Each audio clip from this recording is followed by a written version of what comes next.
Mohamed, 2 heures de débat donc vif et passionné avec 300 représentants de la diaspora.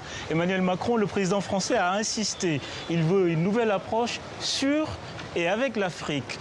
Cette approche se veut d'abord une approche de rupture avec les tabous. Il a cité le premier tabou qui a été sur lequel il a commencé, le tabou sur la question de la restitution des œuvres d'art.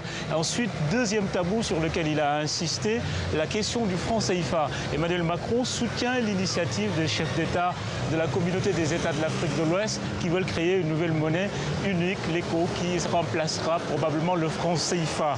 Alors, troisième et dernière rupture, la rupture avec la langue, c'est-à-dire sortir du précaré historique, du précaré francophone, et établir des relations avec d'autres pays d'Afrique, notamment le Ghana, dont le président Akufo était présent, et surtout le Nigeria. Emmanuel Macron a beaucoup parlé du Nigeria.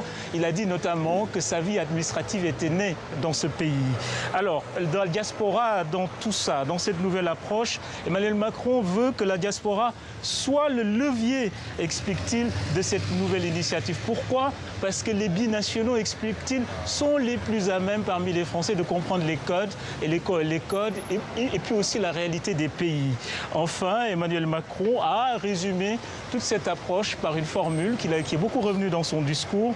Il appelle à une conversion des regards réciproques. Mohamed. Et Ousmane, quelques mots peut-être sur les nouveaux noms, on les connaît désormais, de ce qu'on appelle le Conseil présidentiel pour l'Afrique.